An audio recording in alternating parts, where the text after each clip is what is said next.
Welcome to the funniest movie ever, where Chaps tries to find the funniest movie ever made, and I make him watch movies like this.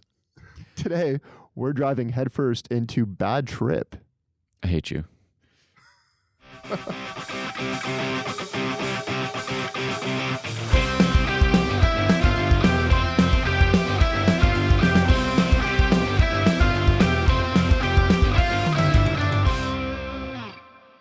I'm Rip, and sitting across from me is my bestest bud, Chaps. How are you? Good. What's new? Oh, not a whole lot. And what are you watching? What am I watching? Yes, I actually have a couple notes on this. I wrote things down. I have been watching some animes recently. Is that how you refer to them? And yeah, they're bulk, right? There's more than one of them. It's not anime. Okay. But yeah, I've been watching. What did I start watching? I started watching. There's a Terminator, and I want to call it. It's not Rise. It's Terminator Zero. It's like a animated thing on Netflix. Pretty cool. I like it. Started rewatching some Dragon Ball Z. You know how much I love Dragon Ball Z. And started this other one called Wistoria, which is basically Harry Potter, except the main guy doesn't have any magic and uses a sword instead. That doesn't sound like Harry Potter at all, then. Well, everyone else around him is like, you got your Hermione Granger character, and like all these, like everyone else around him has magic except for him. Right. It's really weird. Their algorithms are very different, since I've never heard of any of those, and they do not appear on anything that I own or stream. But that's exciting. How about you? What are you watching this week? What's going on? You're going to love this. So my partner's out of town, which means I can't watch half the things I normally watch. So I decided to give Game of Thrones another shot last night. I know. Whoa, okay. Stop the pod. Well, hold on. We need to do a side episode on this. So I just watched the finale of season 1 because I felt like I remembered most stuff up until that point. That's completely fair. And then even that was like a waste because I kind of remembered everything from the finale of season 1. And then maybe like one episode of season 2. I don't know. I will say though that when my partner called me later in the night to like just kind of like recap our day, she ripped me to shreds. Before giving it another shot? Yeah, her and I talk so much shit about Game of Thrones, and everybody who loves Game of Thrones and refers to it as Thrones. And I was told that this was the ultimate betrayal. By her. Let me say something first. My partner and I use ultimate betrayal very loosely in our household. Yeah, it's a very liberal phrase over there. For example, if we don't brush our teeth together, that's the ultimate betrayal. I love that. So it's very cute. Anyway, yeah, I mean, I don't know. I give it like maybe 1 or 2 more episodes before I flame out again, I think. Well, I mean, at least you're giving it the old college try. I in the same note, I'm supposed to start Sopranos season 2. I told one of our friends that I would, and I still haven't. But yeah, I'm supposed to get back to that. Hopefully you can stick with Game of Thrones this time around, though, because it's really good. I actually just finished my rewatch of it maybe a couple of weeks ago. So are you like rewatching the entire series? I started at season 3 because I've seen season 1 and 2 the most. Like I've seen them countless times, so I was like, I know what happens. I get it. I'm going to start at season 3, and then I finished it from there. I have a feeling that we share mutual feelings towards this movie and Game of Thrones, which is not great. Cue flushing toilet noise. Yeah. That's true. Yeah. I mean, we're not there yet, but we'll get to this movie in a little bit. I want to ask you if you saw what dropped today, which was the first trailer for the Minecraft movie starring Jack Black. So I saw that the trailer dropped. I did not watch it, nor did I remember that Jack Black was in it. Who is he? The Mine or Craft? He plays Steve. Mine or Craft. Dads everywhere rejoice. He plays Steve, which is, if you've never played Minecraft, I guess he's just kind of like, I think it's the name of the guy who made Minecraft. Don't look that up. Maybe we'll put it in the show notes. Is he like the Tom of MySpace? Sorry? Is he the Tom of MySpace to like Steve to Minecraft? I guess so, because there's like a character skin in the game called Steve, and it's just Minecraft Steve, right? I mean, I've never played Minecraft. I don't think the guy who made Minecraft, his name was Steve. I think his name was Notch. Could be mistaken on that too, though. Like his name, character name, his screen name, his gamer tag, if you will. Okay. Yeah. So no, I watched it today. This is one of those movies that it came out in the news of who was going to be in it, and I quickly forgot who was going to be in it. So Jason Momoa is in this movie, as well as along with Jack Black. It looks a little interesting. I want to know what they're doing because it's like it's one of those movies where people get transported to the world. Okay. So yeah, it's kind of like Jumanji style, I guess, right? Okay. So I mean, it's my first question for you is going to be: is this live action or is it like animated? It's mixed. It's like so Jack Black and co are live action, but the world around them is completely animated. Interesting. Yeah. Do you know who like wrote or I have no idea. this? I didn't look any further than. I mean, this turns out to be like a giant hit, like Lego Batman, or it turns out horrible, like countless horrible animations. that other shitty movie. I wish I had something in my pocket to reference. Fair. Yeah, I'll see it eventually one day, maybe. Like I said about the Sonic movies, haven't gotten around to those yet. No, fair enough. I think I actually did watch one, and it wasn't bad. Nice. Another thing dropped this week that I was also not this week, actually, a couple of weeks ago. It's called Secret Level. Okay. Have you heard of this?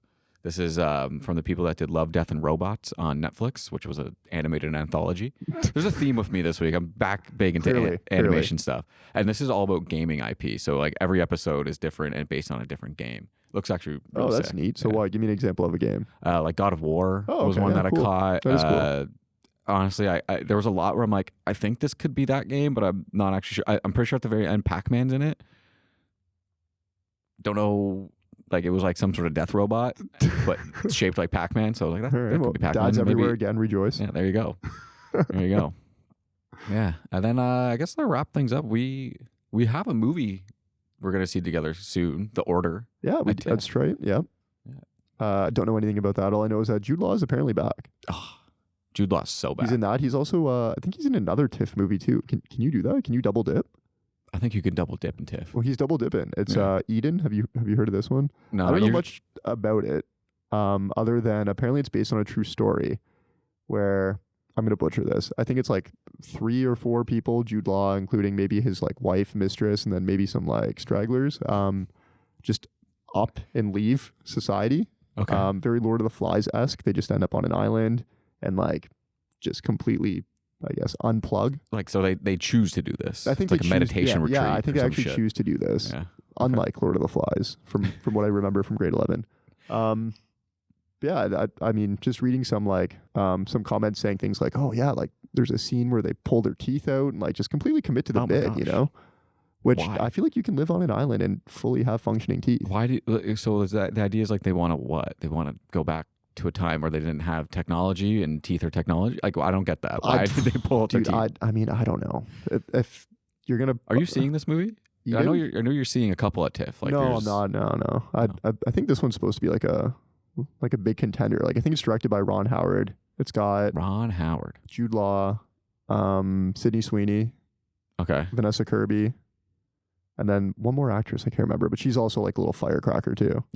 Little firecracker. I'm gonna call. I don't think Sydney Sweeney's going much further. Well, she's now in a Ron Howard movie, which is supposed to like be a Ron Howard also directed Solo, and we all know how that movie was. I didn't mind that. Yeah. All right, we're talking Bad Trip. Can you just hit that on switch for me? No. Oh my God, turn it off. Oh, I'm gonna get fired again. Oh, give me your jacket. Jacket. Why? You seen these dudes right here? They stole my car. The police are right there, though. They're not helping at all. You know what? Sometimes you just gotta. Holy shit. I'm sinking. Go get some butter.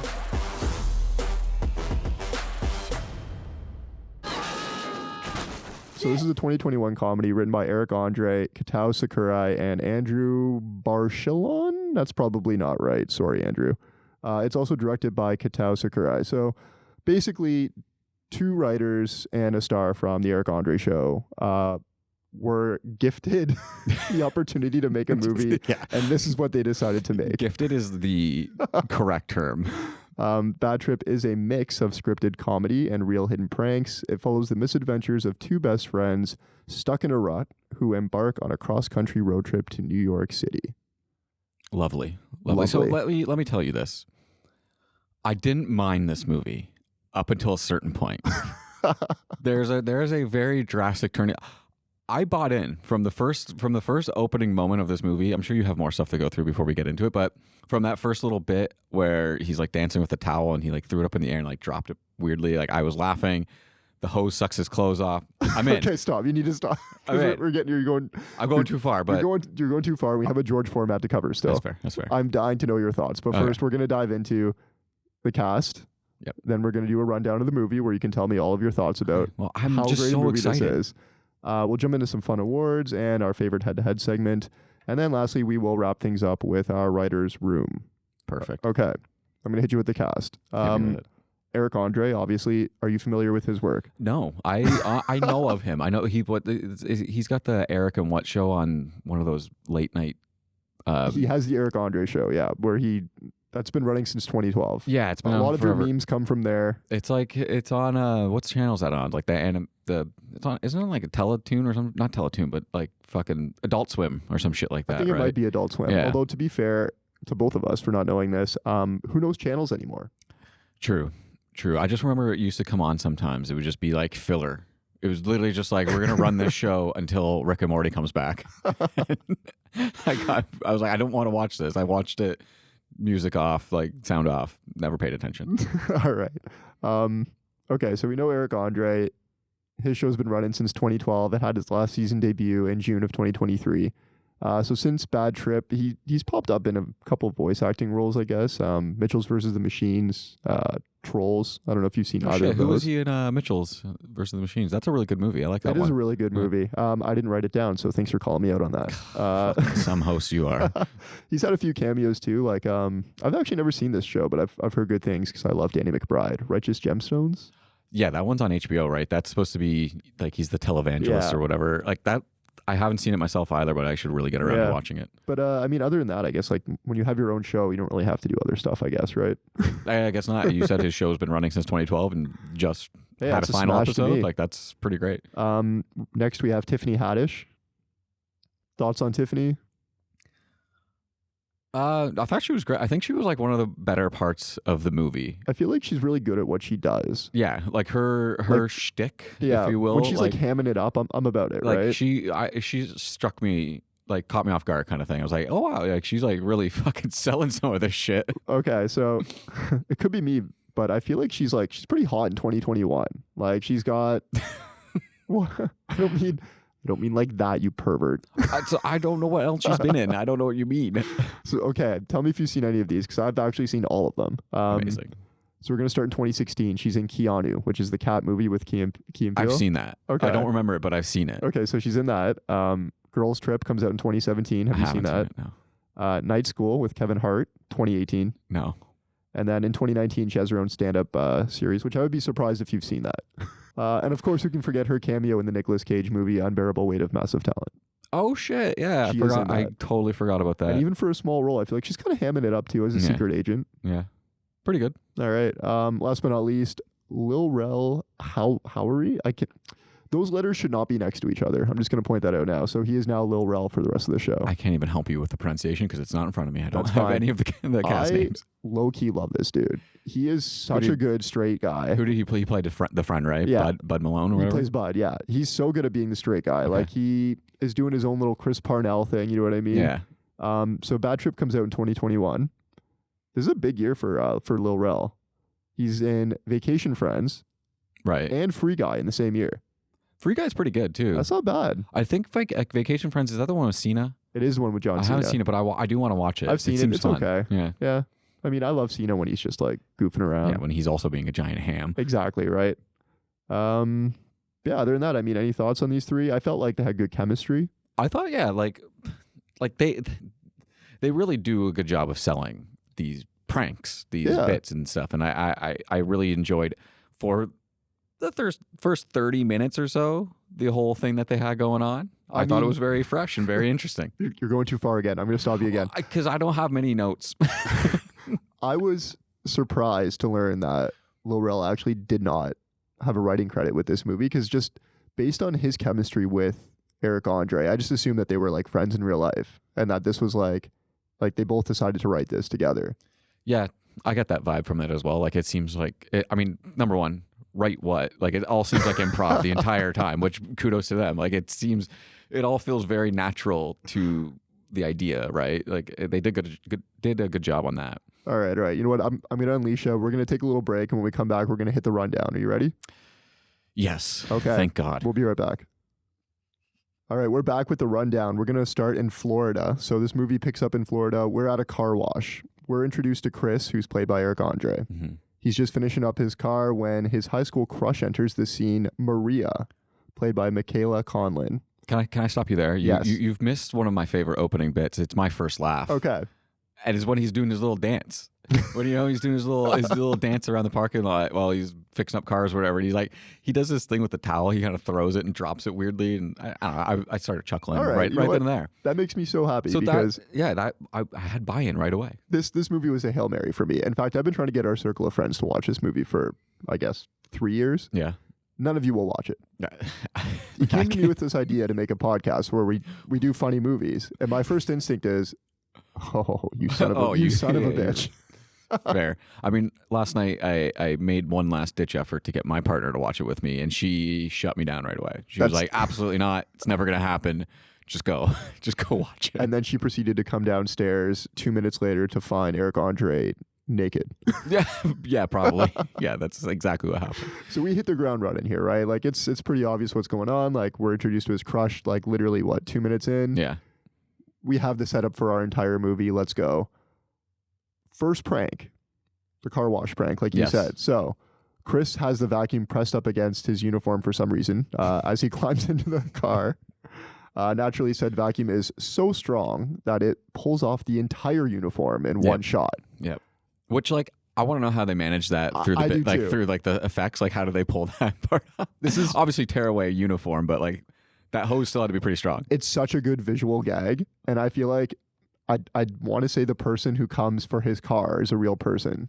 Oh, it seems like it. Like, so this is something I want to talk about. Yes. I want to just acknowledge this idea. Okay. The scripted comedy mixed with live prank reactions. Yes. It's such a fun idea. It's a really fun idea because the butt end of the joke is Eric Andre, right? Yeah, exactly. It's not like you're pranking other people. Yeah, he's always the joke, right? The joke's on him. But like something about some of these live reactions that you're getting from people, I'm just like, this is like honestly genius. Like it's really smart and really clever in the way that they tied a narrative to it.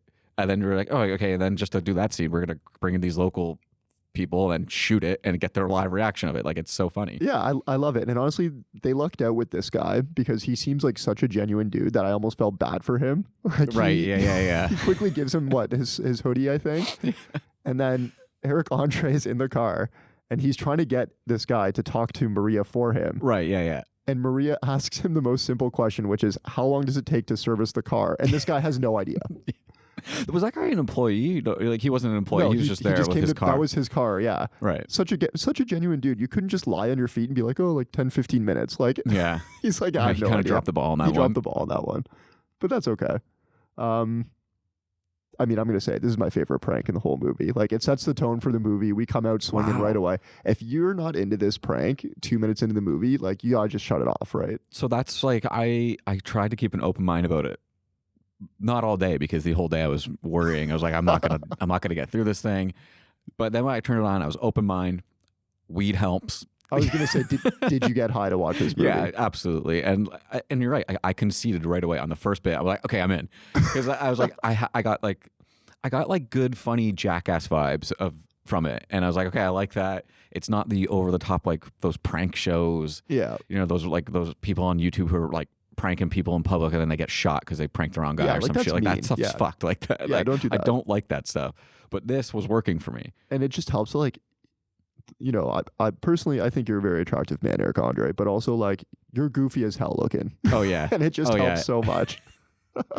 I was like, partway through, I'm like, how does no one recognizing this guy? Do you think you would recognize him if you saw him? I think I would. You think I think I would place him, but I was reading a little bit about it. And like, they were like, we purposely shot in locations where we knew we had like there was low recognition of the Andre show, like all that shit like that, right? So it makes sense. They had a stats guy. They ran analytics. Yeah, exactly. They ran. They moneyballed They it. crunched the numbers on it. I love that. Okay, so next we're introduced to Bud, who is played by Lil Rel, and Trina, who's played by Tiffany Haddish. We get a quick glimpse of their power dynamic. Trina obviously runs Bud's shit. Yeah. Bud is working at an electronics store, which apparently I guess those still exist. I don't know if it's like a pawn shop or you just take your computer in when it's broken. Yeah, it's like when you're like going down the street and there's just like that computer store. It's got the neon sign in it, and then like 30,000 keyboards in the window. See, I always just assume that Russians were playing poker in there, and that you just don't go inside. That front area is like a fake, right? It's yeah, just like it's just a bunch 100%. of shit thrown into the window as display items, and in the back they're cooking the books. So Trina comes in, and we quickly learn what her character is all about. Right? She's hard as fuck. She has face tattoos. She swears like a sailor. Yeah, definitely. She's been bullying her, I think, brother, right? Yeah, Yeah, that's gotta be she's the like power straight up dynamic. kicking his ass. She's just like yeah. like it's not nice. So she robs him, takes all the money out of the cash register. These Yeah. poor, like, helpless women are just watching this go down. That's the best part. These two old ladies who are real people, no idea what's going on. I love that she hands them money. Yeah. Like for me, the scene wasn't working. I'm like, she's gonna rob him. Like it wasn't working for me. Yeah. And then when she handed them money and they took the money back to him, they're like, we're just gonna return this. The best part of that is like they don't even accept the money. Like the one woman has her arms crossed and she has to she, like, shove the shoves money in. Yeah. I love the commitment to some of these things and like how far they'll go like to make the scene work and like Right. get a reaction, get a rise. It's kind of all thing. it's all a visual gag. Like it's just so funny. Yeah. 10-year-old me like just loved like I still laugh when people get hurt. Unapologetically. Yeah. Yeah. I watched a clip of Chris Farley hitting a bus last night. Died. All right. So we pick up 1 year later. We're looking at this shitty, messy bungalow. I don't know what this dude's deal is. A technician, I guess. Maybe he walks into this house and Eric Andre just bursts out of a bathtub, maybe? Yeah. Was it full of ice or something? I don't know, but it's in the kitchen. So I'm like, it can't be a bathtub, right? I love that. They just call the plumber over and Eric Andre's just going to be under all this shit in a tub, scare the shit out of him. So he bursts out of the tub, scares the shit out of this guy, like you said. Also, I love what follows. I'm a sucker for giant running scenes, I guess you call them. Yeah, it's like the classic trope from like the adventure movie or like the kids got to get to school on time movie, right? Like it's perfect. And then anytime any character in any movie runs through like random backyards or explodes through a screen door, I guess in this case a glass door. Yeah. I love it. I'm in. This is, and they don't do like the movie reactions to that stuff. They give you the real person. So when he bursts through a fence, it's a family just sitting there and they're like, what the fuck? How do you handle that? Like, there's no way that's a real family, right? There's so many parts where I'm like, come on. Like they had to be in on it. There's no way. Like, how do you set that up? But I don't know. It's hard. What amount of money would make that okay for you? Like you're sitting in your backyard and you're barbecuing and then Eric Andre bursts through the fence and leaves a giant Eric Andre hole in your fence. Like, are you like, what the fuck? Or are you like, I'm going to need like $30,000 to forget about this? Is it like those like shows where like you sign up, they're like, yeah, we're going to renovate your backyard. Like, dude, you think they pitched them that? They're like, yeah, we'll redo your whole backyard, whatever. And the whole bit was to install that fence panel so Eric Andre could burst through it 3 days later. I mean, if so, I really need a behind the scenes for this movie. I mean, I want to know how they got some of this stuff done. Okay, so he finally makes it to work. This brings us to our next big prank, the smoothie shop. So Chris, for some reason, is the only employee here, even though he was also late to his job. We see him. He's horrible at this. He's taking orders. He's grabbing stuff with his bare hands. Yeah, touching the counters with his bare hands. The customers are getting pissed. I will say, though, one line really got me of his, where he looks this woman dead in the eyes, and he's serious, and he says, all the best chefs in the world use their hands. What'd she say? Someone says something. She like comes back at him right away. It's like, well, you're not like something like you're not a chef. Like you're out of booster juice. Exactly right. So he offers her some money from this tip jar for like African children. Oh my god. Do you want any money? You're right. Anyway, in walks Maria. Chris is immediately love struck, even though Maria has no idea who he is until he has to run through a dozen nicknames that I guess people called him in high school. I'm not going to go through those nicknames because they're all super inappropriate. Yeah. Even though this movie came out 4 years ago. Yeah. I mean, probably shouldn't have made it into the final cut, but it did. But I just love this. Like Maria hits him with the classic, like, oh yeah, like if you're ever around or if you're ever in the city. Yeah. I'll show you around. Drops the card. Drops the card, obviously. He's obviously so blown away by this that he drifts off into a love-struck daze and his hand slips into the blender. This part actually really got me. Which, again, like, is it an automatic blender that just runs like when you touch the blade? Well, that's like that's the idea, right? When you press them down, they spin. Oh, so is that how? Because there's no buttons that are being pressed, No, right? well, my blender at home is like you press the top down and it makes the blade spin. But yeah, like so, but I've always thought like, yeah, what if you don't have the lid on and you just put your hand in there? Well, I guess now we know. This is actually pretty graphic. It is, yeah. There's a lot of fake blood used. There's in a this lot scene. of fake blood. I'm glad that caught you off guard though, because I feel like you can kind of see it coming. I saw it coming, and when they did it, I was like, this is great. I love the way he's like trying to hide his body so he can like let the blood shoot and like hide his hand as well, kind of thing. Because if you put your hand in a blender for 3 seconds, it's gone. Like it's like.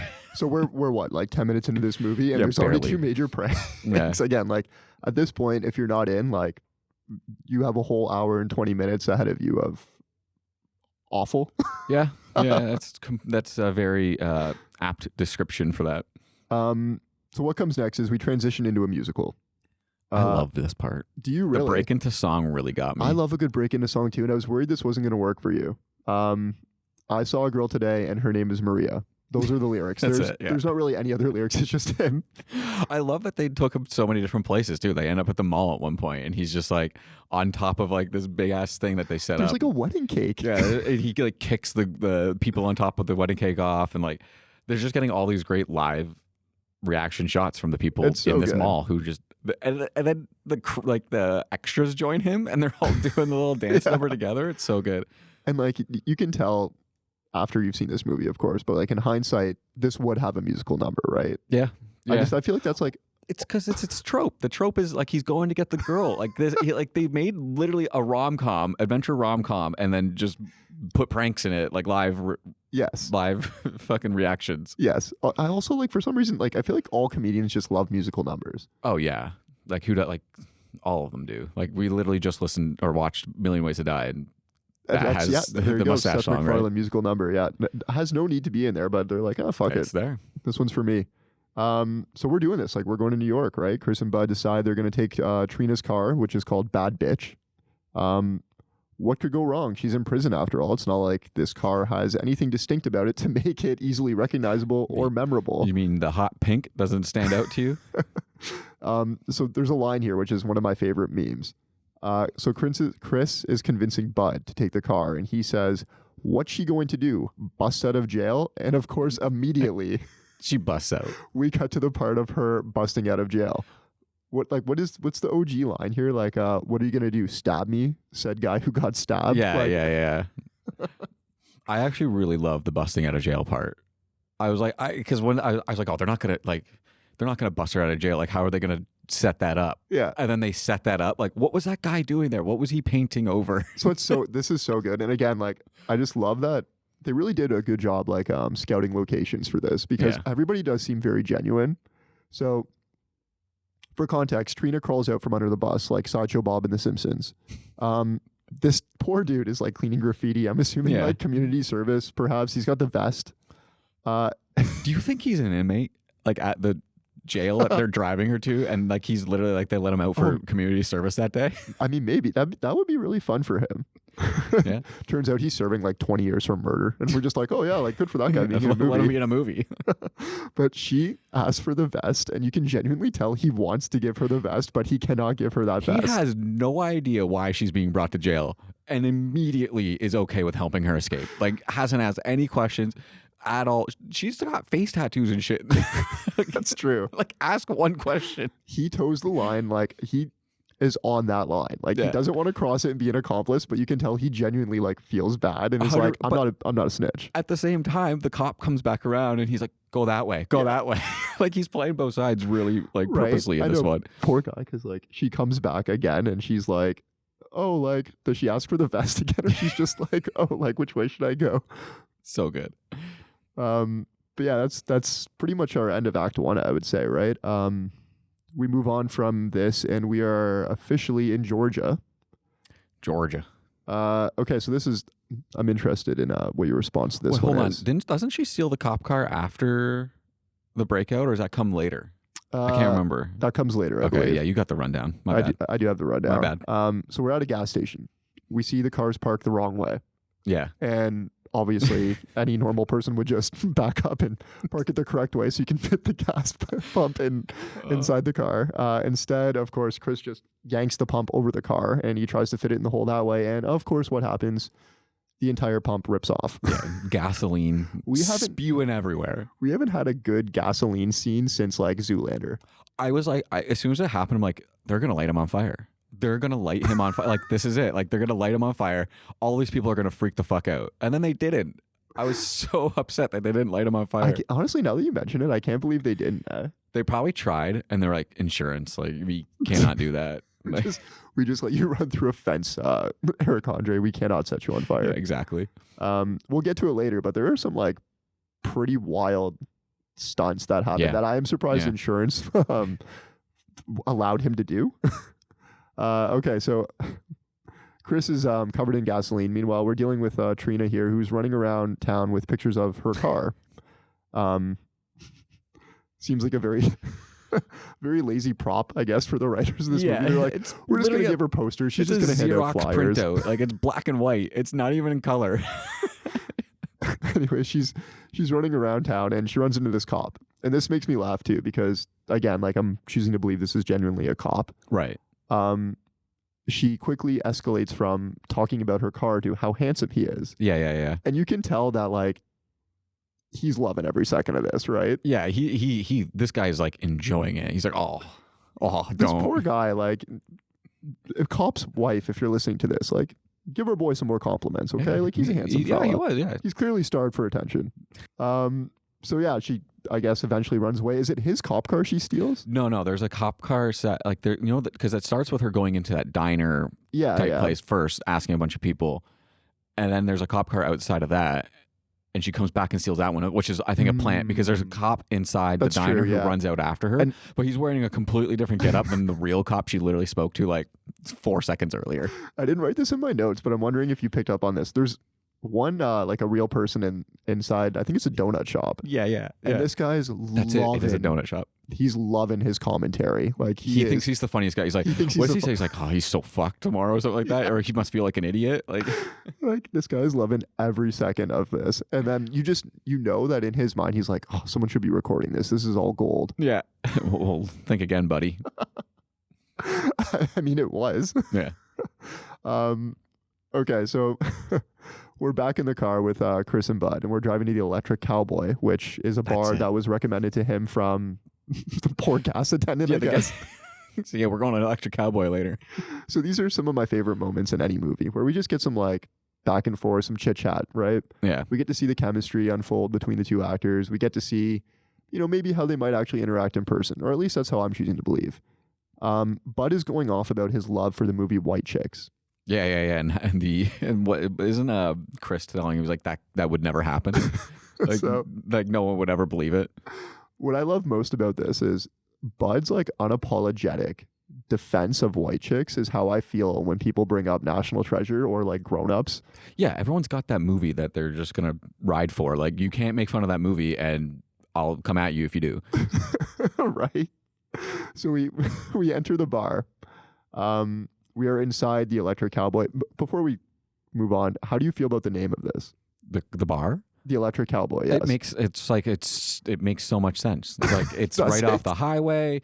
It's the Electric Cowboy. Like of course it's named that. Why wouldn't it be? Like I thought at first I was like this is a fake ass name, but it's not. It's a real place. What is the electric part? Who knows, It man? just sounds Who knows? good. It's just cool. Like, I don't know why, but for some reason I did not picture like saloon, which is like the vibe I guess this bar gives. I was picturing more of like a 80s, I don't know. Like a roadhouse? Yeah, like an 80s roadhouse maybe, Yeah. but mixed with like if Men with Hats only played there. Right, yeah. I mean, that makes sense. Like, you think the electric part is the music? Like it's all techno, like Well, that's what I'm saying, electronica? right? Like I was picturing some Men with Hats like Safety Dance. Yeah. You know that song? They're all doing the line dance, the safety dance. Yeah, instead they're doing the line dance. and Also, Eric Andre just runs and jumps right in there. Yeah. The You girl have to. high fives him. You have to, right? They're like the only black people in this bar, which is pointed out numerous times by both of them. But you know what? Fuck it. Like we're gonna do some shots, right? Yeah. That leads to my favorite part of this whole sequence. Oh, interesting. Please tell. The fake puking part fucking annihilated me. I was dying at the fake puking part. He's like, What's he say? He's like, somebody has to get me a drink and chill the fuck out, and then immediately pukes in that woman's face who was trying to give him a beer. Yeah, I love that she came back with a beer too.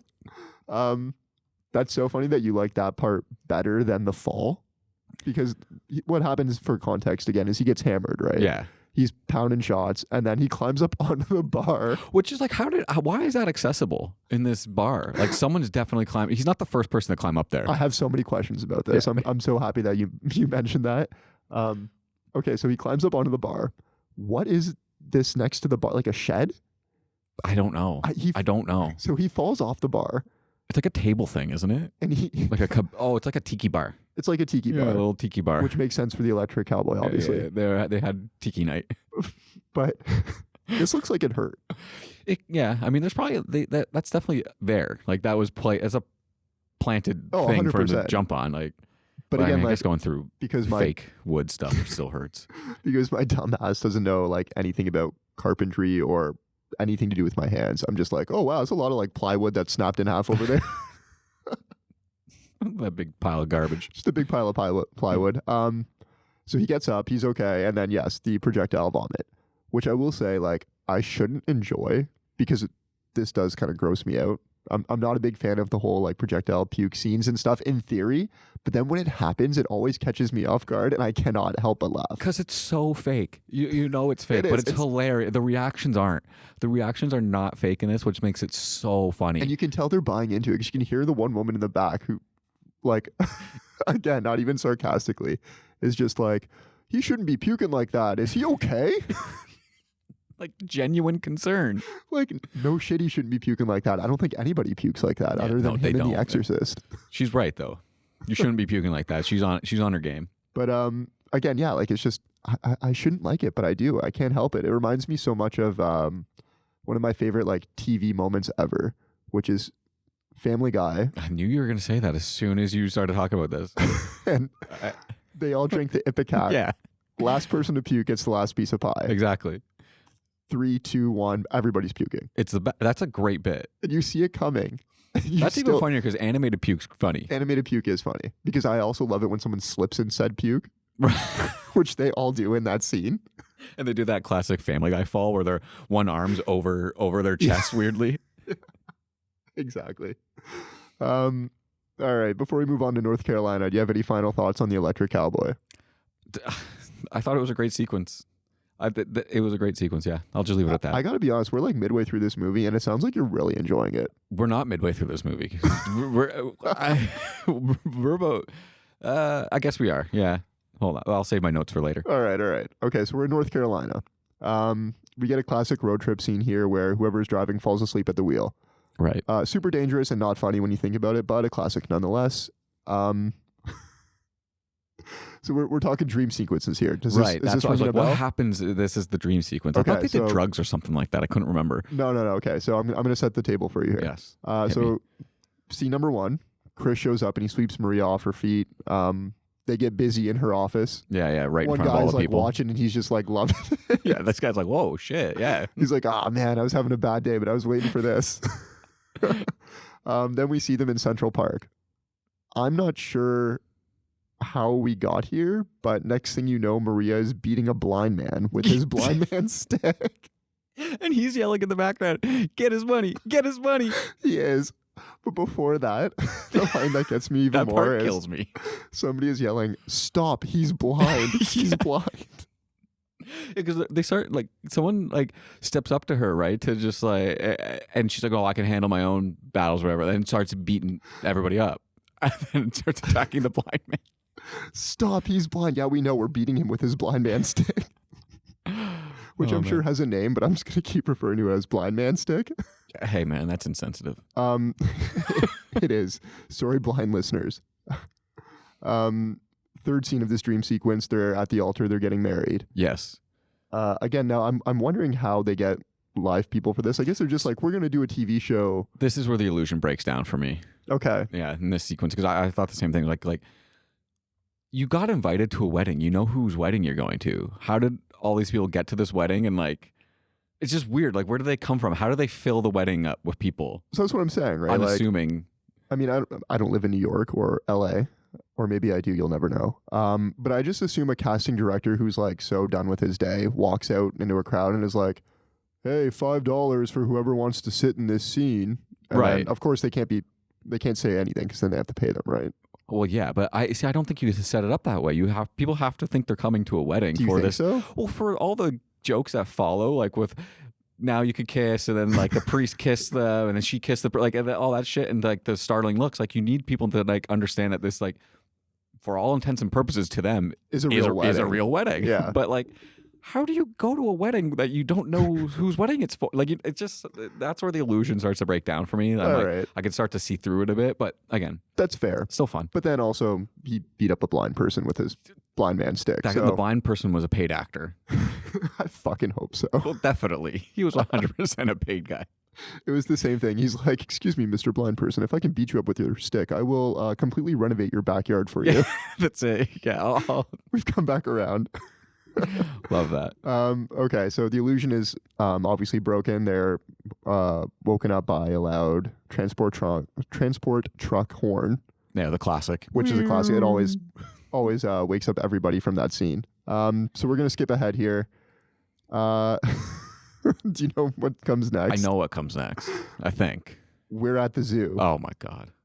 because every road trip to New York City involves a North Carolina zoo visit.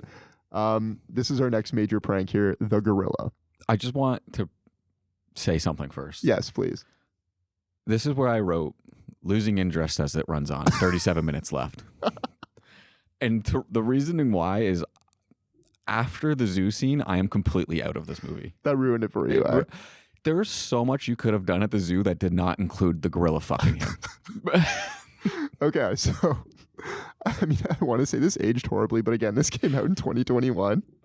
So the setup to this is Chris notices the gate to the gorilla exhibit is unlocked. Yeah. He decides to snap a selfie to show Maria Right. because Maria loves gorillas, maybe. Apparently. So he takes a dozen pictures before the gorilla notices, and naturally it rapes him. Yes. Now, I will say this wasn't for me initially, but then it was. Do you know why? Because he goes back. Because he goes back. Yeah, I know you love a joke run into the ground, but like as soon as this came on, I wrote that this is my like holy fuck. I never thought I was going to see this in a movie ever moment, and I never hope to see it again. It's a pretty graphic scene. It is. too. I didn't like it one bit. It did not make me chuckle. I was like, I'm just weirded out. And I know that's a guy in a costume, but I'm just weirded out that they even went here. How does nobody else notice that this is clearly not a real gorilla? Like, That's one of those, I think that's one of those things, like the fear response in people where like, oh my God, that man, like he's in danger. They're just like, they believe it. They don't see through it. so you say that this part kind of like ruined the rest of the movie for you. I'm gonna go ahead and assume you didn't stay for the credit scenes then, where it does kind of like a reveal reaction of all the like live people witnessing the pranks happen. I did not. You should go back and do it 'cause it's got out actually of this really movie funny. as fast as possible. So there is, again, like we get to see the reaction of all the people and how they react to like the cameras and stuff, and like they Yeah. genuinely have no idea They're that very there's cameras. And it's like, again, this is gorillas don't do this. Yeah, this has never happened once. This I mean, I don't think it has. this barely looks like a gorilla. It does Yeah. not move like a gorilla. Not at all. Also, like its first instinct was to just like rape Eric Andre. I thought their first instinct is to like protect. Wasn't that what they said the one gorilla was doing at the zoo, was just protecting the little boy? I don't know. Anyway, Eric Andre escapes. He comes out. People are like, "What the fuck? Like, why would you do that?" And he goes, "Hang on, I forgot my phone." Which is kind of funny. It's Like I appreciate that. Like, oh, I forgot my phone. Like, and he's gonna go back. What's the one girl say when he goes back in? She's like, "Close your mouth."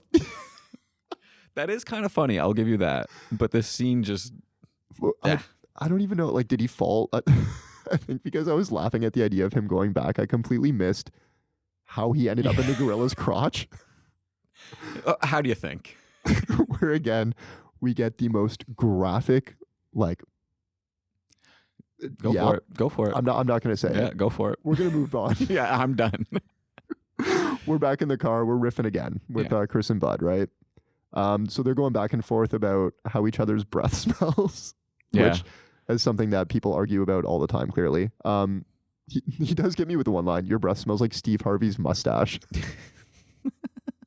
This is pretty good. I mean, it's funny. Yeah, it's a good line. improv, obviously. Oh yeah, no one wrote that. Obviously. So this prompts Chris to pop a few breath mints in quotation marks.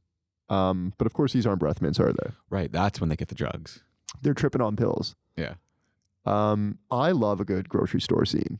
I don't care what we're doing. I just enjoy being in the grocery store. Like Big Daddy when they're shopping. That's a good one too. Yeah, that's a great grocery store scene. Microsoft's down 10 points. Yeah. Smashing cans on the ground. So we're in the grocery store. And like, I like this prank in particular because the past ones have been like Chris. Yeah. Eric Andre. But this time we get to see Bud in action, you know? He's having some fun rolling around, tripping on... I don't even know what this is. I wish they shot this differently because I kind of got lost in all you this. didn't like it, I kind of got lost in all like because it was like a face-on shot, right? Yeah. I kind of got lost in all that. I would have just loved to see like the reactions of the people while they're tripping like quote unquote tripping That's balls true. in the We don't story. get a lot You don't of get a lot of reactions. them, and I'm partly wondering like maybe they didn't get a lot of good stuff. Maybe that's why they chose to do that. But that seems like they had mounted something to the front of them to shoot it that way, that's which true. like might have also thrown off the vibes. Well, I'm sure it is like from like what you're saying, a production standpoint, it was probably more difficult to do. yeah, possibly. But I just wish we got a little bit more of that because I would have loved to see. Yeah, these two guys. I would have been if I was in the grocery store and I saw these two guys fucking tripping shit. I'd be dying. Right? What? Fucking like I'd be poking my partner, and be like, check this out. Look I at love these that guys. you say that too, because there's also a scene where like one woman's genuinely concerned and she's like helping out Eric Andre like walk. And you're like, hey babe, check this out. Look at this guy loses. Did you I don't know if you noticed it because it's like a quick like glimpse, but we see Eric Andre running around with a lobster in his hand chasing people. yeah. That got me. That was a good That's one. a good one. And then of course he brings back the bathtub surprise where he jumps out at the technician. He's Right. lying in a cooler. Yeah. That's what I was remembering from the beginning. Yeah. He's lying in that cooler of all the fish sticks, the frozen stuff on him. So I know like much like myself, you're probably wondering where do we go from here? I don't know. I'll tell you my notes was I don't know why it just ran out of steam. That was one. That's tough. Like you know you're gonna get like a wake up scene where they're both sober and they're like, "What the fuck? Where are we? Yeah. Oh, like we're in a park." Just kidding. We're on a golf course. And do you remember? I don't remember this You don't part. remember I might not have been paying attention anymore, to be honest. Okay, so this is like, in my opinion, the go big or go home prank Okay. where they both wake up with a Chinese finger trap attached to their Yes. dicks. Okay. I do. I do remember this sequence. And that one guy. So again, if you didn't like this movie before, you're definitely not having fun now. I did find this kind of funny. Like the one guy, like their dicks are stuck in the Chinese finger trap, and the one guy like literally touches it and like is trying to help them, like he's being genuine, and then gets mad because what do they say to him? I can't remember what they say, but I do remember he quickly He quickly flips and just was like, and he's threatening to hit them with the club, like he's like yeah. in attack mode after that. But he also has one of my favorite lines of the whole movie, which is just, "Why did you guys do this?" Well, hey, that's what you could say about the whole movie. Why did you guys do this? Why do you have a Chinese finger trap attached to your dicks? So they're running around the city, which crazy. Imagine you saw this. Madness, absolute madness. He runs into a barber shop, which I thought was like actually pretty funny and I was gonna smart. stab him. He was gonna stab him. But do you hear him as he enters? He's like, "Hey, can you cut this off?" Oh my god. So eventually they run into a Chinese restaurant and Chris is able to stab it off with chopsticks because Yeah, the way they cut it finally made no sense to me. It's like that's a blunt instrument, and you just literally went hi-ya, and it cut in two. but it worked for me. I'm in. So we transition from this to some mini pranks. I believe we're in Virginia now. I'm trying to keep track here, state by state. Because we haven't made it to New York yet. We're still Jesus. in New York. We're in Virginia now. I'm a sucker for this little mini prank here. This always gets me when the battery of a car is dead Yeah, and he needs a jump, electrocutes himself. right. It's a classic. Yep. Only thing that's missing, obviously, is the scene from Home Alone where we get to see the bones. Oh yeah. His hair's all frizzled. Here we go. We have an individual Bud prank. He has to rush out of the car and into the porta potty. Do Yeah, you remember this? I remember this. This one didn't work for me because it felt too much like Steve-O and Jackass, And and that's what I was thinking about the whole time. Like I'm like they did it better. kind of Yeah. thing. That's fair. Yeah. Honestly, it didn't really work for me, but it's like just nice to see like, Lil Yeah. Rel get in there. Bud's getting his moments. He's getting his moments. Okay, so eventually we make our way to a restaurant. Trina is here and she's pissed. She's passing out more flyers because I guess you get a deal on like 1,000. Yeah. Print 5. Print 5 or Get print 1,000 black and white. Yeah. A few minutes later, Chris and Bud walk in and they see the flyers. They're panicked as shit. We get a good bit here from an older woman. They really lucked out with her.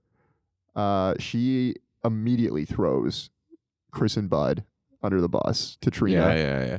She's like, they were just here. Like, you missed them. Like, fuck this. One of the guys is like, you talk too much.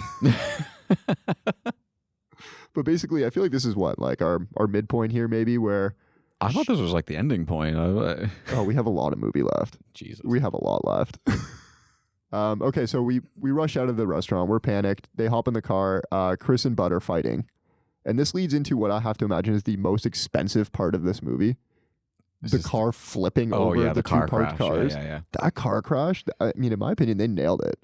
I would love to see how they did it, like with all the bystanders and stuff like that. Like, was that at the end credits part? Like, did they go over that? Oh, you know what? Now that you mention it, I turned it off after a couple. I probably should have waited till the end because I would love to see that too. Now that you mention it, because that guy seems like genuinely concerned too, right? Like he rushes in and he stops Bud and He stops him from fighting. But he's like, but he is right. You should take a look at that. Like, that's crazy. Like, he's like holding him back, but he's also like, you still fucked up. He is. Yeah. He might be like a dark horse, like MVC in this movie. Oh yeah. Because there's one part too where I think Eric Andre comes and tries to like kick at Lil Rel. Right. It's like, man, like, what are you doing? All right, so this is like our lowest point of the movie, right? Chris and Bud, they're fighting. Yeah. Bud's gone. Chris is gone. He's like, fuck you. I'm going to New York on my own. This is a good bit. And I'm wondering if this brought you back just a little bit. He starts to see Bud and every chubby guy with glasses. Yeah. He's running around town. He's like, Bud? This is a good bit. Yeah. And it works too because his name's Bud, right? So, Yeah. I mean, you're not going to be like, you know, What the fuck? I'm not Hank. Yeah. He eventually ends up at a military recruiter who is actually super supportive. That guy consoles him. Right? This like jacked, like what? I don't know. We'll call him a Marine because I'm not familiar with Probably that or an Army Ranger. Or Army something lingo. Sure. Do they go by Ranger? I have don't no idea. know. Anyway, Chris says to him that he wants to die and that he wants to go to Afghanistan and he will suck the recruiter's dick if he kills him. Jesus. So dark. But yeah, you wouldn't picture this playing out the way it does, huh? Like with the recruiter? Yeah, I kind of thought he'd be like, "Fuck you, like get the hell out of here." Yeah, you know? he probably. He was You a think good he's gonna dude. throw him? You think he's gonna like toss him away? But no. Yeah, good for him though. Yeah. So he kind of sets Chris on the right path. We end up chasing a bus.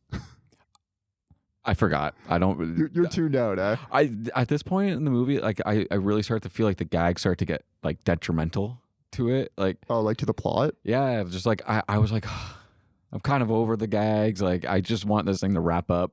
Like the movie's an hour and a half. Yeah. Like it's Not even. It's an hour and 20 minutes. I mean, it's pretty long still for like this kind of. I think like a shorter format would have helped it. I wouldn't have got so tired from like the. Here's another ridiculous thing, and I'm gonna watch these people be like, "Wow, what a ridiculous thing!" Because it all becomes the same. Yeah. It's just reactions to a wild thing. You're right. Which is like, I do appreciate that they kind of switch it up though, like because you know you could just keep getting hurt and yeah, that can be the prank over and over again. But like they yeah, get pretty that's creative. fair. Yeah, they get variety in the gags, like with the army, like going up to an army guy and telling him this, you'll suck. I'll suck your dick if you kill me. That's pretty funny. Okay, so we'll skip ahead here to New York. I will mention though, just again for context, that there is a card in the car from Maria, from Maria, Yeah. which of course is not burned or harmed in any capacity at all, despite the car crash.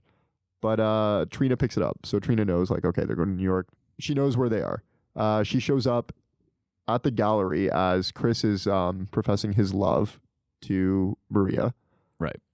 And she doesn't just show up in any capacity. She drives a cop car through the fucking wall. That startled me. I think I was a bit tuned out, and then the cop car comes running through the wall. Can we just talk about Maria's reaction to this? Because like this had to be the reaction, right? Oh, of course. It was never going to be any different than this moment. He's spilling his heart out, and she's like kind of buying it at first. Like you can see in her face, like she's playing it really well. Like she's smiling. She's like emotional about it. But then he finally says he loves her, and she just flat out rejects him. Well, what was he thinking? Like, there's been no communication between you two for what? Like, this is your high school crush? You're like, what, 40 in this movie? Like, I don't know how old Eric Andre is, but he's older in this It's movie. insane. I mean, it's true, right? Chances are if somebody like from high school came up to me, I would probably not remember who they are. Yeah, of course. Yeah.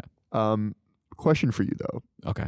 So it's very obvious, like all the like bystanders in the gallery, I guess those are real people. Yeah. Yeah. But then later on, there's Seems also like scenes where like there's employees working there. Do you think those are actors, or do you think those are also real people? I like to think that when they got anybody that was like a person Yeah. employed somewhere, Yeah. they hired, like they went out, they did fake job recruitment. They told them like, yeah, we need you Monday to Friday, 7 to 9, and they paid them for a week, so they got comfortable in their job. They actually thought they were working at a gallery, and then they just fucked up their day with running a cop car through the fucking wall. Like I that's what I like to believe. I just like, I love the reactions to this kind of thing because like I know mine would be so much different. Like people are like appalled, they're shocked, they're like concerned. I would be asking a million questions. Yeah, like what the fuck just happened? Why is he trying to spill his love to her? like literally I would be no good in these kind of situations. I'd be like, what, like where did that person get that cop car from? Like why is there no door on the cop car before it hit the wall? Where's the cop that was driving that cop car? Do you think he's okay? Yeah. So we'll skip ahead a few beats here to our last prank. Trina is hanging Chris off the building. Yeah. So this is our climax here, right? Yeah. I don't know how anybody can look at him dangling from that building and think there's a chance he's going to fall because the way he's positioned just doesn't make any sense. Yeah, he's like half like almost climbing back up the wall. She's like only holding like his wrist, I think. She's barely holding him, and he barely is holding him. fully supported, like against this wall. Like he isn't scared. Like it's It's so they good. should have pranked him in that last one, where she's got like a length of rope that like slips out of her hand or something like that, and like drops him just a little bit and like spin it back on Eric Andre. I like that actually. That's really funny. Yeah, you know what? That's a good point. They should have like switched it just again because it's the end of the movie, right? Yeah. Flip it on its head where like, oh, we're gonna prank him, but Yeah, while we're at the not same gonna- time pranking everybody else. while pranking everyone else. Yeah. That's good. Somebody's got a what do you call those? Like a bullhorn. Yeah. But they don't really know how to use it, do they? She's not doing a good job. No. But there's a reference to shit. What's the movie? Samuel L. The Jackson. wasn't it? Negotiator. Yeah. I haven't seen that. Was it? Did she say? Didn't the one guy say I thought I had to be like Samuel L. Jackson and negotiate? Yeah. Yeah, which is again, It's really funny. it speaks to me because again, my first reaction to anything is like, oh, what movie is this like? Yeah, exactly. And then what did they do in that movie? But then also, bro, like if you've seen that movie, why aren't you grabbing that bullhorn and taking charge? Yeah, and like right? This is your start moment. saying lines, man. Like, what are you doing? Like the woman's obviously doing a really bad job. Like, oh, like she just assumes she has kids. yeah, You're- exactly. Like, you obviously have kids. Like, don't assume it. Like, sorry, does my eye tattoo say kids? Also, hanging a man over the edge of a ledge. Does that scream kids? I was gonna say no, it screams marriage, but that's not true. We're not doing boomer jokes. This is a strictly non-boomer joke pod. You've made so many boomer jokes today. Dads rejoice. Yes. Okay, so we get a final showdown here. Lil Rel, Tiffany Haddish. Yeah. Does it work for you? I mean, it makes sense as a conclusion to the story. Like, he finally stands up for himself, and then Trina's just like, great. Like, I've been waiting for you to do that, basically. Like, Yeah. my whole life. And it's just like, it's fine. I want to know what happens to her next. Fair. I mean, it's a lazy like resolution, but it works for me because, I mean, you're not going to take it seriously. It's not that kind of movie, right? Well, of course. Like, I mean, it's the resolution. Like, it doesn't need It to be fits the anything vibe. different. Yeah. It fits the vibe. Yeah. We're happy with it. I like this though because they go and they get ice cream after. Yeah, they do. Which is like, hey, we came all the way to New York. Like, we did it, man. Let's get some ice cream. We get one more bit. I can't remember it. What is it? We're in the Hamptons, Okay. and Chris and Bud walk in. Not ringing, not ringing, keep not going. ringing a bell. You haven't done enough. You said they walk in. They walk walk in into where? a gala. Okay. How are they dressed? I can't remember. They're dressed like white chicks. Oh, yes. Okay. Yeah. It came back to me. It came back to me right away. Yeah. And they were seeing if it would work. I think they did a great job. I thought they looked better than in the movie White Chicks. Yeah. I guess maybe. I can't remember. How did people react to it? I think people could tell something was going on, but they were like, no one wanted to ask. just in case something's not going on, I'm Yeah. not going to say anything, which is the appropriate response. Better to be silent than wrong. Right? Okay, so we get a little dance number to close it out, and then boom, post credits. I really do think you should go back and take a look. Yeah, maybe one day. I Or mean- I'll just look it up on YouTube. kind Yeah, of thing. exactly, right? We're both big post-credit scene guys. Yeah. Again, like bring back bloopers. I do like the blooper reel. Like, I know, I think of classic like Rush Hour. Rush Hour has a great blooper reel. It does. Yeah. And like, I mean, the sense of humor isn't like unlike that, right? I mean, it's a prank show, but it feels very 2000s to me. Yeah. It does not feel 2021. Yeah. A mix of the jokes and the inappropriateness. Fair. Okay. Before we jump into our little award show here, I have some fun facts for you. Oh, okay. So there was one major celebrity who was actually supposed to be in this movie. Do you want to take a guess at who it is? I have no idea. It is Chris Rock. Oh, wow. Yeah, right? Why? I That don't would know. make sense. But yeah, I watched a little video about, I guess, Eric Andre and Kitao Sakurai, basically, and they're just talking about, you know, how this like came to fruition, how it materialized. If you did not enjoy this movie, you can blame Johnny Knoxville because essentially Bad Grandpa came out and Eric Andre's agent was like, hey, you do prank shows, you should make a movie. And that's what they did. Oh, so that's how this came to be. Like, Pretty much. I don't think I've ever seen Bad Grandpa. So it came out in 2013.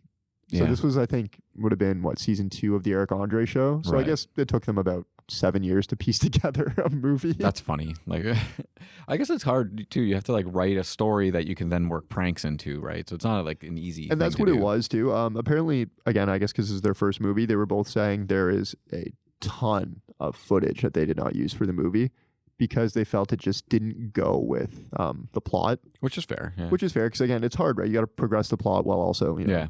doing pranks. Like I said, it's a very interesting idea. It's a very interesting concept. I just think maybe the shorter format works better for this kind of thing. Fair enough. You get to an hour 30 and you're just like, I was tired. I was like, I've seen it all before. The gorilla scene ruined me. I'm like, I can't. I'm out. I'll never go to the zoo again. Yeah. Again, I need to point out it's not even an hour 30; it's an hour 20. Might So as well be. I'm gonna hit you with some awards here. Okay. MVC, who's your most valuable comic?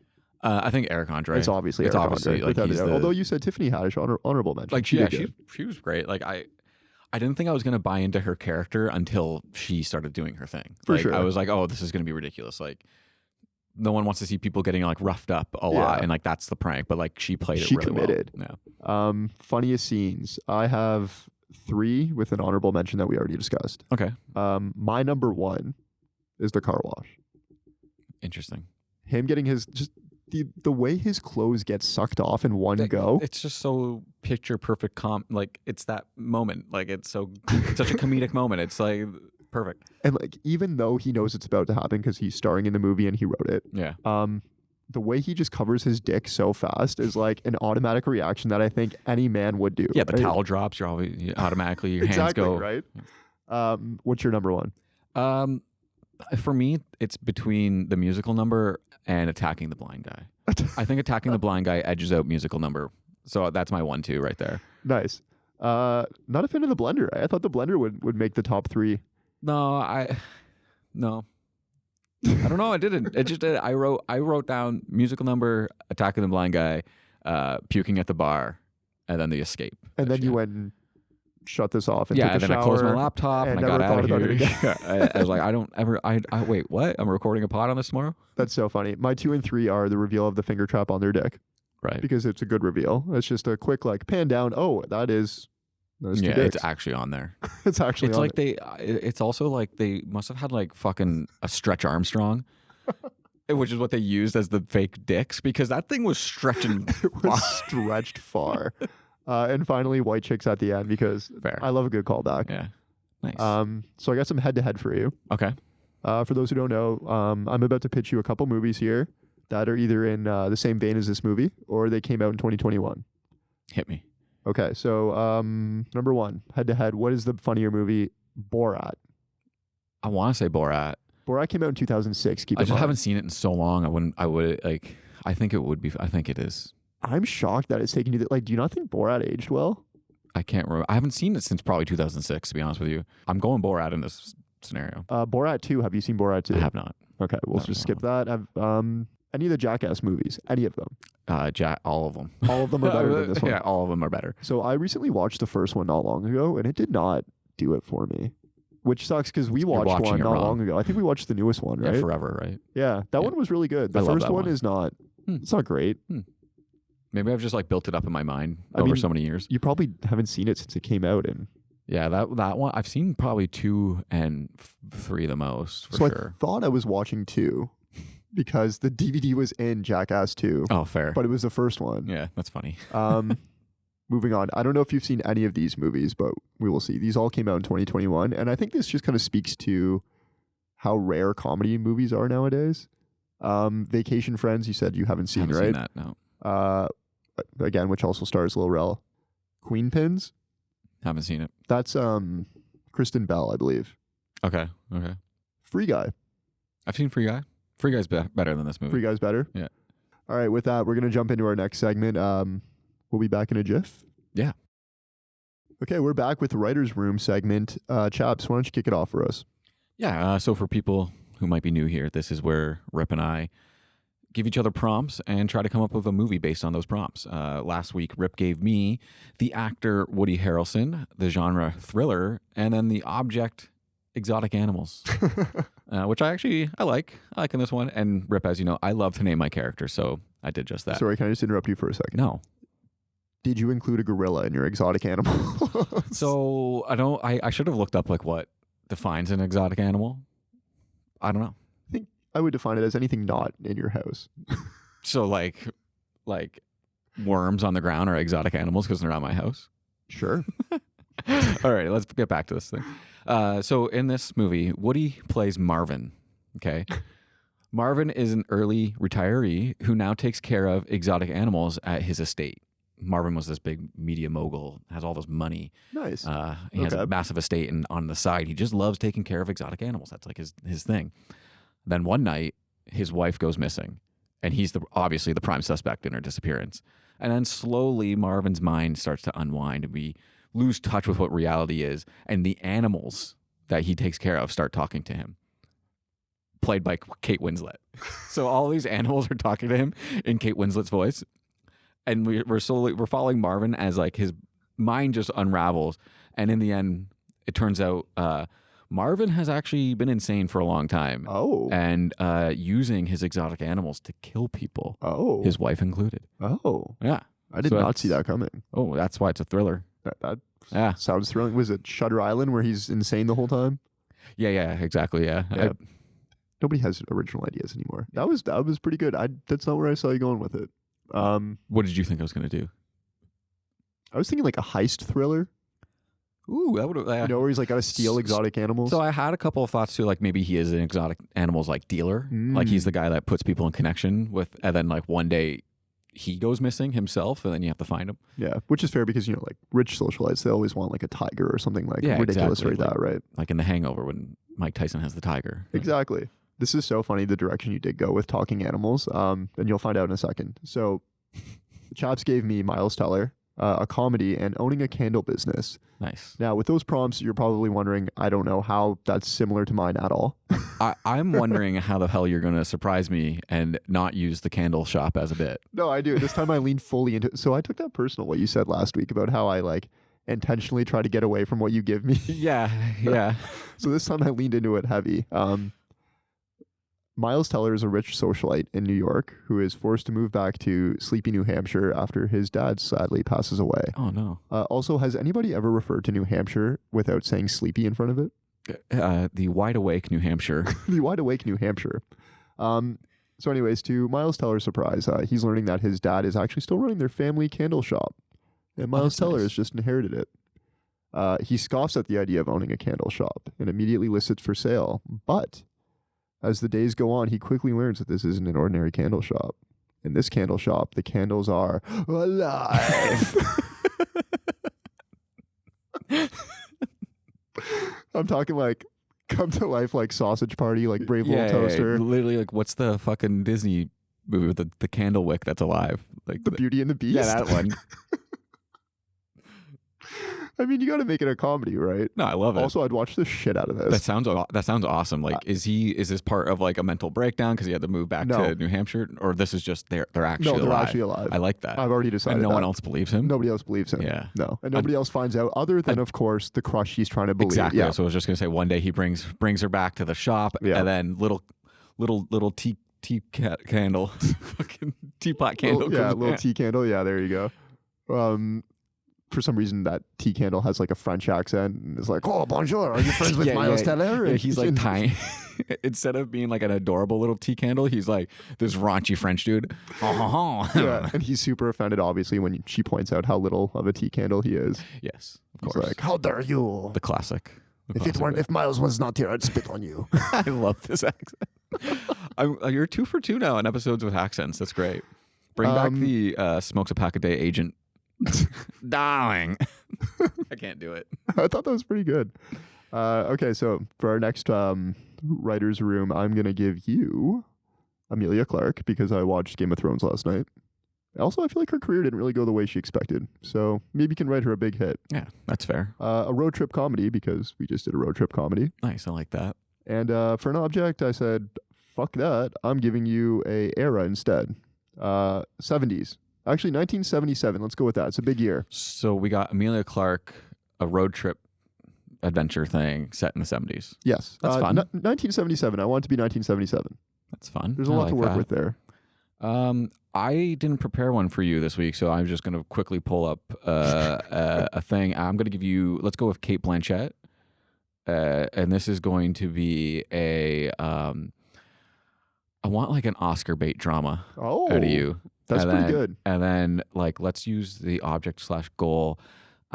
She wants to become a profound dressmaker or something like that. Let's do Oh. that. Dresses are involved. Profound dressmaker. Yeah. Like, is that a tailor? I don't know. I can't even make fun of you because I don't know if that's what it is. Seamstress? Seamstress? Seamstress? Spinster?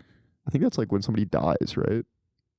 Are you a spinster if you're like a widow? I don't know. I'm just picturing the big giant wheel from olden days. Oh, and don't they're worry. just So was I. spinning yarn on it. All right, we're gonna end it on that. Alrighty. And that's it for the pod this week. I get the last word because I hosted. Bye. We'll see you next week. Bye. Bye.